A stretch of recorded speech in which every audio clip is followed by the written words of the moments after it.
Yes, people, what's going on? Welcome back to YouTube. Again, I'm getting good at this. I think I've started this one in the same place I started the last one, but you know, variety and all that, or lack thereof. So what I'm going to do today is take you through a full day of eating on a training day.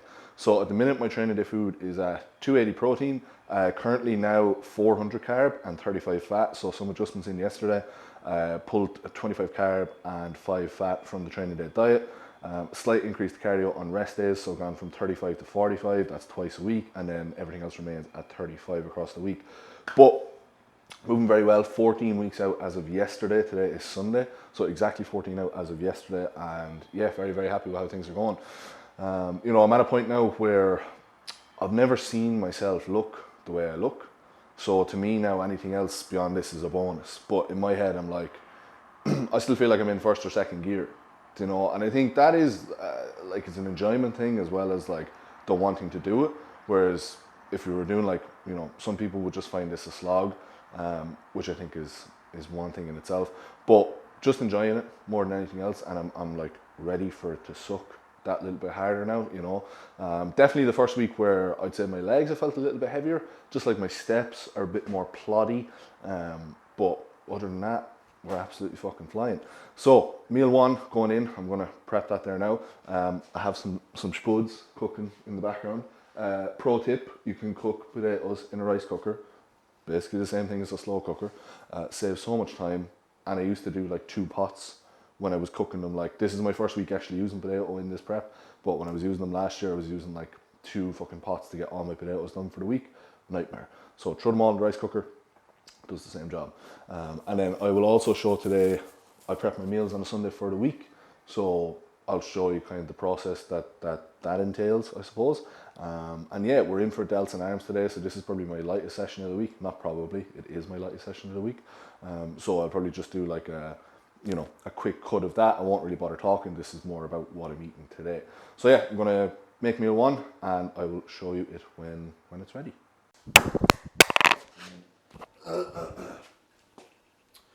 Okay, so while the breakfast is cooking, or meal one, breakfast doesn't exist. There's no such thing as breakfast. So while meal one is cooking, I am dishing up my chicken here for the week. As you'll see, there's my spuds. But this is 3 kilos of chicken, yes, 3 kilos. So this is 6 days of meals for me. 500 grams currently each on, wait, let me flip this. There we go. 500 grams each day, so 2 meals of 250 chicken. Yeah, that's 6 days worth of chicken. So I'm gonna bang that in the oven.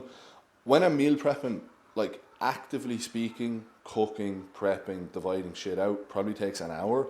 I will bang this in the oven now. It'll be done in like half an hour. I'll take my potatoes out.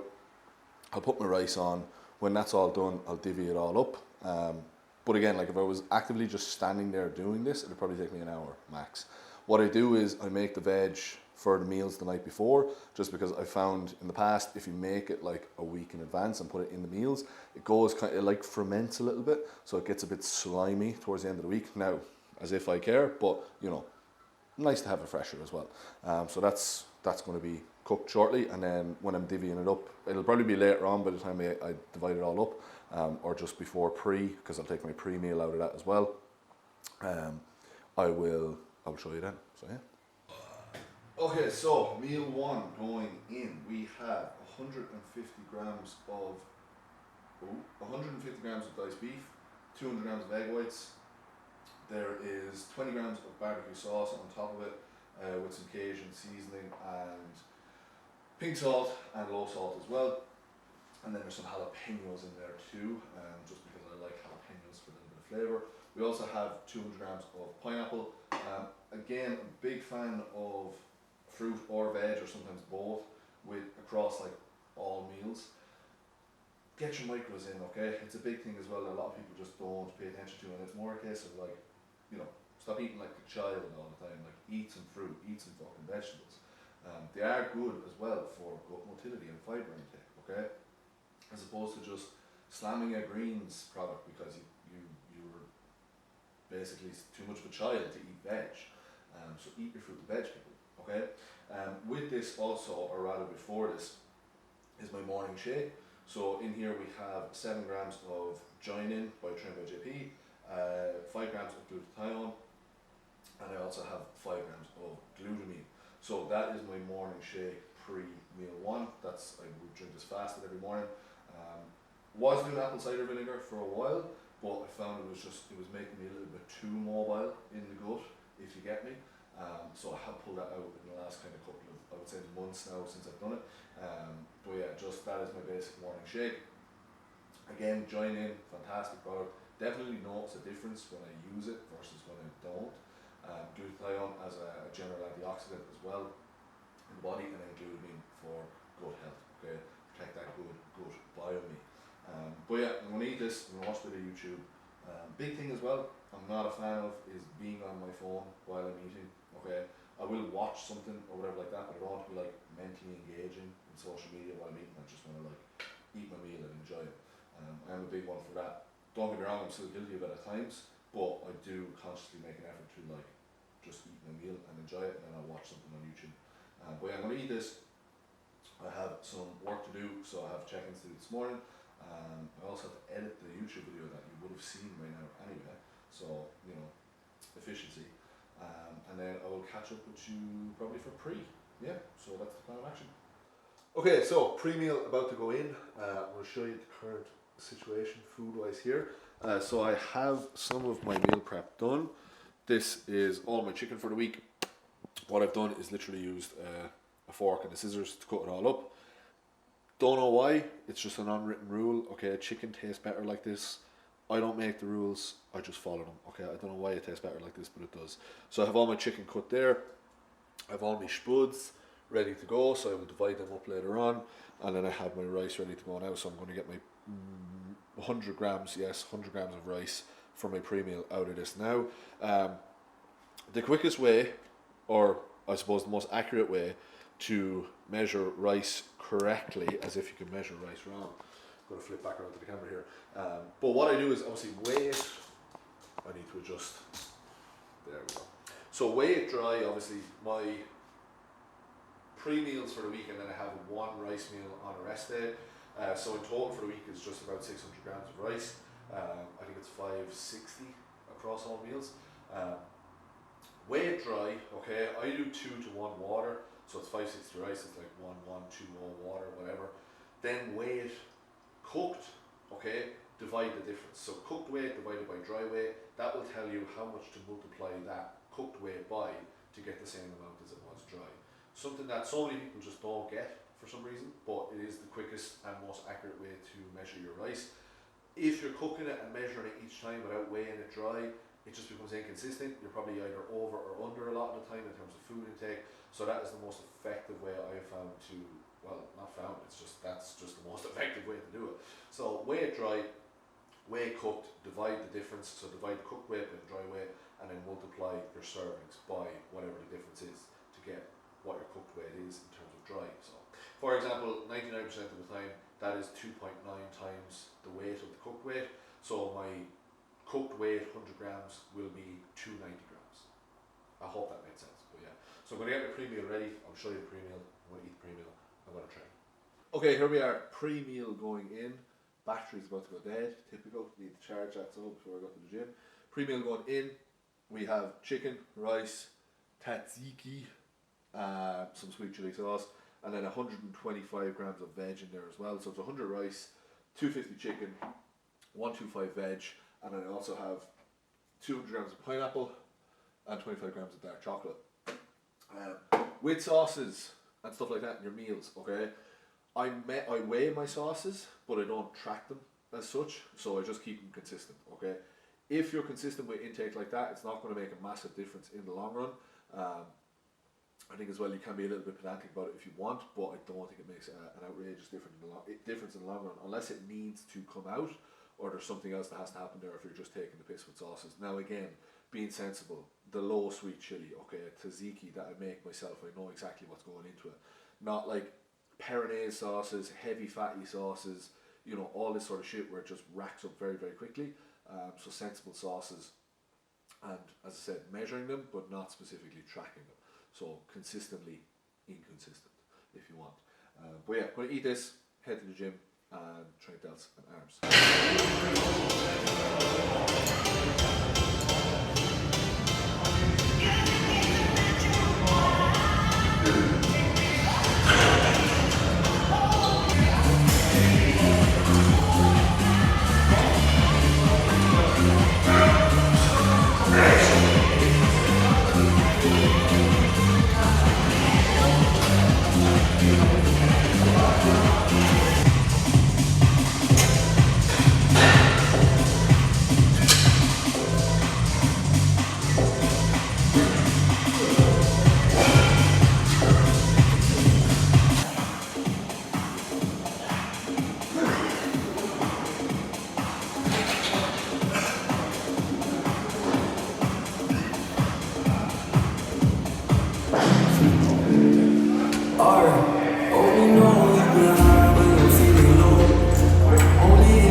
Okay, we are back from, let's say, push, delts and arms done. You would have seen that there. Had a bit of an impromptu setup with the phone because the camera battery went dead and didn't charge enough in time for the gym. So we moved, we got it done anyway. Post-workout going in now. We have 95 grams of JP cream of rice. This is white chocolate coconut, and I have 50 grams of white chocolate raspberry performance protein in there as well.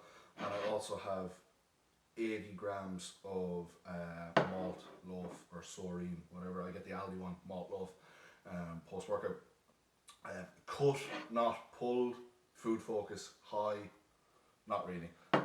You know, I could make a bigger bowl of cream of rice for the carbs that I get from the malt loaf, but my food's not really at a point where I need that bigger volume meal or anything like that. You know, hunger is there, but I come to a meal and I'm like, right, I'll eat a meal. You know, I'm not like watching the clock waiting for another meal. I feel like I said this in another video, but I'm not watching the clock waiting for a meal, and that hasn't really set in yet. So for now, we're good. But I'm gonna eat this, watch a bit of YouTube while I eat it. I'm gonna meet Emma then, and I'll probably catch up with the next meal. Right, okay. Did the influencer clap there, that wasn't it. So, meal prep done for the week. Like I was saying earlier, I think actively, if you wanted to just do it all, you know, cook chicken, cook rice, cook, well, potatoes in this case, would maybe take you an hour. It's later on in the day now, but I'll do it early, obviously just divvy it up later on in the day. As basic as you see it, okay? Chicken, rice, potato, that's me done for the week. Something that, like, so many people just won't do because it takes too much time or takes too much effort, okay? The amount of time and effort you save yourself by doing this literally once a week is ridiculous, like, and just, I don't know, some people will never understand that, but what have you. But this just allows me to be extremely, like, efficient with everything I do throughout the week, so I don't have to worry about prepping shit like this at night. Anything else I have to prep is cream of rice meals. I cook my meal one every morning anyway, and it's like yogurt then as well. So it's all very, very basic stuff. But making basic food selections as well obviously makes meal prep that bit easier. Do you know what I mean? Like, it's not trying to make a gourmet meal for everything that you do, and it takes 1 hour to make one meal specifically for that day. Okay, set yourself up for an easier week, because if you can, then why wouldn't you? But yeah, that's meal prep done. As I said, I add the veg the night before just because it ferments a little bit and it gets a bit slimy if you leave it for a week. So I just do that the night before. So I'm going to shower because I still haven't showered since after the gym. And then I'm going to eat meal 4. So I'll be back in with meal 4. Yeah. Right, meal 4. I was nearly going to say meal 5 again going in. Chicken, rice, 250 chicken, 80 grams of rice, uncooked weight, 125 grams of veg. In this meal, this is my little array of seasonings that I use for every meal. Nothing more, nothing less. And again, coming back to what I was saying earlier about being consistently inconsistent with sauces, I weigh, this is the salsa dip. Basically, there's like 7 carb per 100 grams. So 50 grams of that in this meal. 50 grams of this is pre-made tzatziki that I made up during the week. 50 grams of this in the meal. Cajun seasoning, garlic granules, not garlic salt, okay, watch your sodium intake, low salt and pink salt, and then I do 10 mils of light soy with my 2 chicken meals. So I have 2 of these meals a day. These are the only sauces that I use. The only thing I change about the first chicken meal is that I have sweet chili instead of salsa, okay, so again, not trying 101 different sauces, okay, and overloading on heavy fatty sauces, and then you're wondering where you're making up the difference in food content and calorie content obviously as well. Just shit like that, it does catch up with you in a diet, especially when you're like at the tail end of it and you're not sure where to pull food from. You could potentially be pulling 50, 100 calories from sauces in the day, depending on how many meals you're making. And then we also have 200 grams of pineapple with this meal as well. But yeah, we're going to eat this. We're going to watch a shit film, aren't we, Em? Yes. We're going to watch a shit film and then I will be back for 5th and final meal of the day. Okay, we're back for final meal of the day. So we have, if you can see that, 80 grams cream of rice. I've gone for JP maple syrup. 45 grams of whey. I've gone with the caramel fudge performance protein. 50 grams of blueberries, 50 grams of raspberries. A little bit of cinnamon in there, some salt as well. I also have 20 grams of dark chocolate, about 5 of which I've put in the cream of rice to mix around. But yeah, that will wrap up my full day of eating. So I'm going to eat this, chill out for about an hour probably before going to bed, just give it a chance to digest and stuff like that. But that is going to wrap it up. So hopefully you weren't too bored by it. As you can see by food selections, extremely basic. Something I talked about in a post the other day on Instagram, you know, don't be making ridiculous choices with your food, okay? Obviously, my food is not low, but when it gets low, like not much is going to change about my food selection, and it allows me to get a pretty good degree of volume in across my day in terms of food-wise. Like, it is very much, and I know it will get to a point where I'm like, even now, like, food is fuel at the end of the day. Not that I don't care about food, but I'm like I mentioned earlier, I get to a meal and I'm like, okay, this is just a meal I have to eat. Do you know that kind of way? I'm not like, I want this, I want that, I want a little something. Like, I'm not in that sort of mind frame. And thankfully, I've never really been a person who's like that. I just obviously had like off plans and stuff in the off season. But that was very much like, again, I've talked about a controlled off plan. I didn't rip the arse out of it every weekend because I could like take them or leave them. There's obviously, yes, I enjoy food, but then there's like just the social aspect of it, you know, like chilling out on a Saturday night, getting a meal. Myself and Emma, things like that. So there's that side of it too. But either way, I could take them or leave them. So thankfully, I've never really been a person who is like just looking for that little something in food. So I think it suits me quite well as well to just like I said, make food is fuel approach. My very definite thing. But yeah, that is going to wrap up the full day of eating. As you would have seen, highlights of the Delts arm session as well. But yeah, we're officially sub 14 weeks out as of today. 14 weeks, 6 days until the MK Classic, and then 15 weeks, 6 days until PCA Ireland. But yeah, so far so good. Very, very happy with how things are moving.